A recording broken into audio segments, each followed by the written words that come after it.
গ্রহণ করুন।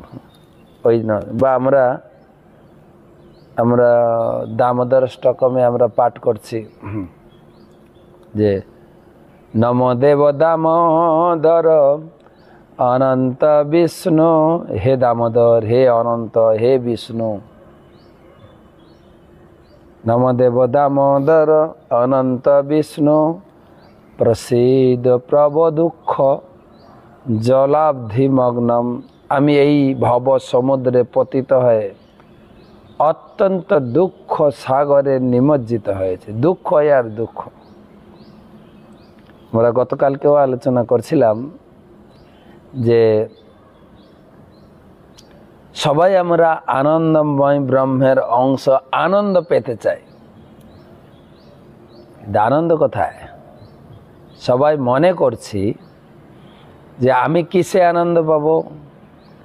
আমি ছেলে, আমি যদি একটা সুন্দরী মেয়ে, গুণবতী মেয়ে বিয়ে করতে পারি আনন্দ পাবো। তারপরে বিয়ে হলো আনন্দ নাই, একটা ঘর বাঁধলে আনন্দ পাবো, ছেলে মেয়ে সন্তান হলে আনন্দ পাবো। আনন্দের খুঁজতে খুঁজতে দিন গড়িয়ে যাচ্ছে। লাস্টে দুঃখ করে লোকে লিখেছে বিভিন্ন জায়গায় দেখলাম,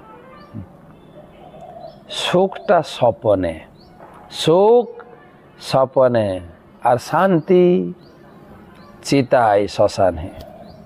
লাস্টে এইটাই সিদ্ধান্তে সবাই পৌঁছে গেছে, সুখ নেই সংসারে।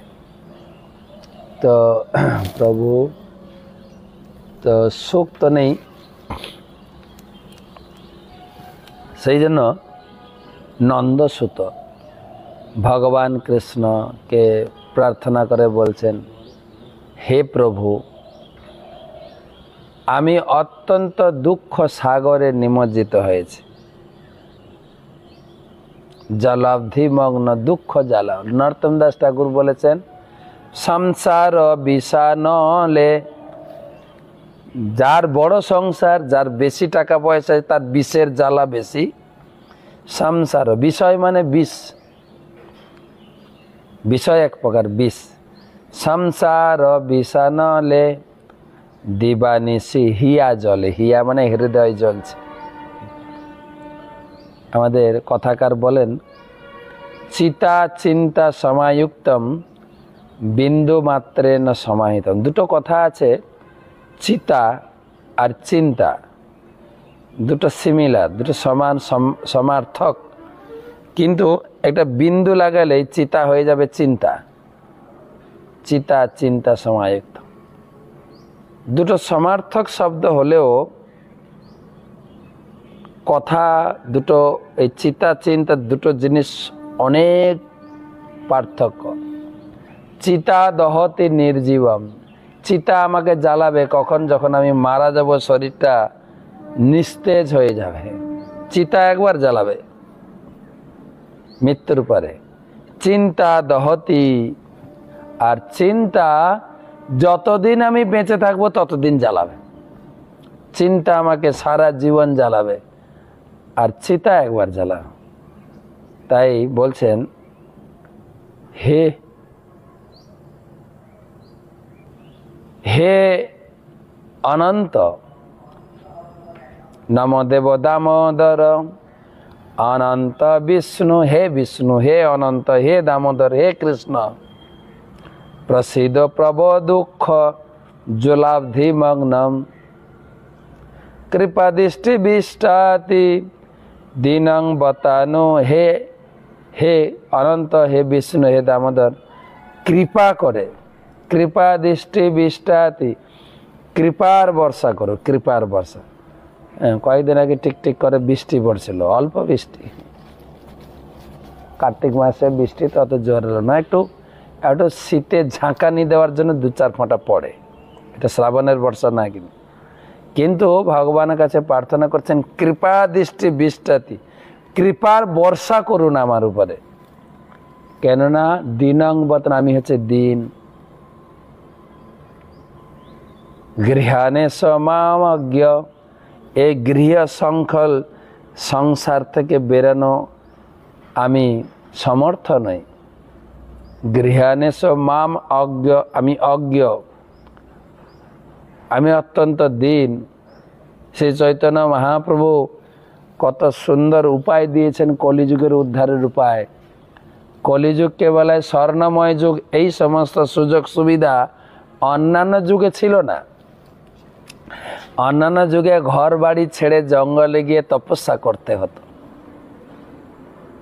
হাজার হাজার বছর তপস্যা করতে হতো। অন্যান্য যুগে হাজার হাজার বছর যজ্ঞ করতে হতো। যজ্ঞ কুণ্ড সাজিয়ে আগুনের পাশে বসে স্বাহা ইদং কৃষ্ণায় ইদং নমঃ, যজ্ঞ কুণ্ডের ধোঁয়ায় আগুনের গরমে জর্জরিত হয়েও যজ্ঞ করতে হতো। দাপর যুগে বড় বড় মন্দির বানিয়ে পূজা করতে হতো। কলিযুগে কিছুই দেন নেই। ঘরে থাকুন, বনে থাকুন, হাটে থাকুন, অফিসে থাকুন, চাষবাসে থাকুন, হরিনাম করুন। গৃহে থাকো, বনে থাকো, সদা হরি বলে ডাকো। আচার্যগণ বলছেন, তোরা হাতে করবি কাম আর মুখে বলবি নাম। এত সহজ সাধন দেওয়া সত্ত্বেও মামজ্ঞ মেধক সে দিশা, আমার পক্ষে এই হরি নামেও রুচি হচ্ছে না, তা আমি কি করে উদ্ধার পাবো? তাই কৃপা দৃষ্টি বিষ্টাতি, কৃপা করে আপনি উদ্ধার করুন আমাকে, কৃপা করে। হে নন্দসুত, হে নন্দকুমার।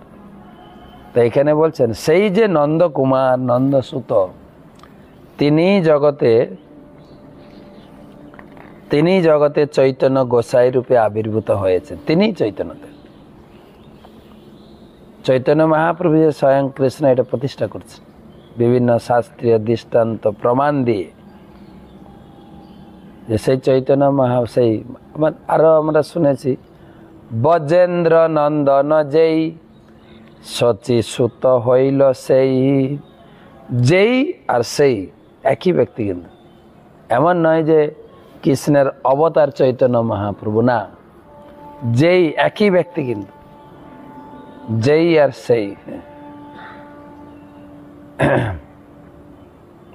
বজেন্দ্র নন্দন যেই।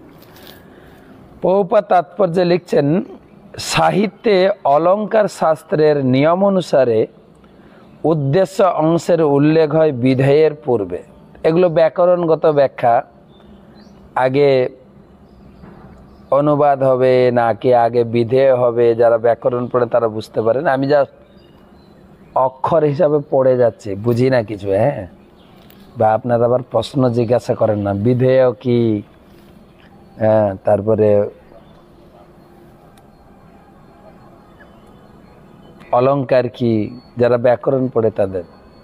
আমার ব্যাকরণগত জ্ঞান নাই বা আমি পড়ি নাই। বৈদিক শাস্ত্রে প্রায়শই ব্রহ্ম, পরমাত্মা, ভগবান শব্দের উল্লেখ করা হয়েছে এবং তাই এই তিনটি শব্দ পারমার্থিক উপলব্ধির বিষয় হিসাবে ব্যাপকভাবে পরিচিত।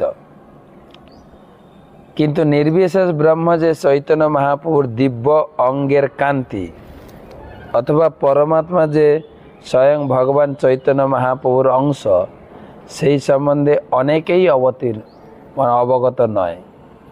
আমাদের বাংলার লোকেরা জানেই না চৈতন্য মহাপ্রভু ভগবান। তারা শুধু জানে চৈতন্যদেব এসেছিলেন, সমাজ সংস্কার করেছেন। সেই সময় প্রচুর পরিমাণে জাতিভেদ প্রথা এসেছিল। ব্রাহ্মণরা সবসময় অন্যান্য জাতিকে ডমিনেটিং, খুব অত্যাচার করত। চৈতন্য মহাপ্রভু এসে একটা মিলমিশ করে দিয়েছেন, ওরকম না। কিন্তু চৈতন্য মহাপ্রভু বলছেন যে কলিযুগের জন্য সবার স্থিতি উন্নতি হবে হরি নাম করলে।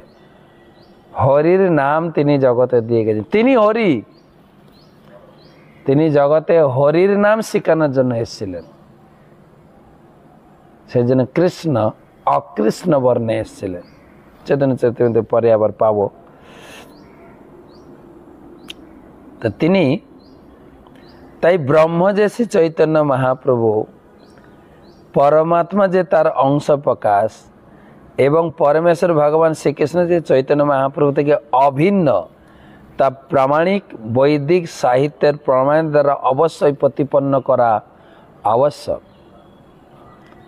বাংলার লোকেরা আরেকটা জানে, জগাই মাধাই পাপী ছিল, হরি নামে উদ্ধারিল। এই জগাই মাধাইকে উদ্ধার করেছেন চৈতন্য মহাপ্রভু। এর বেশি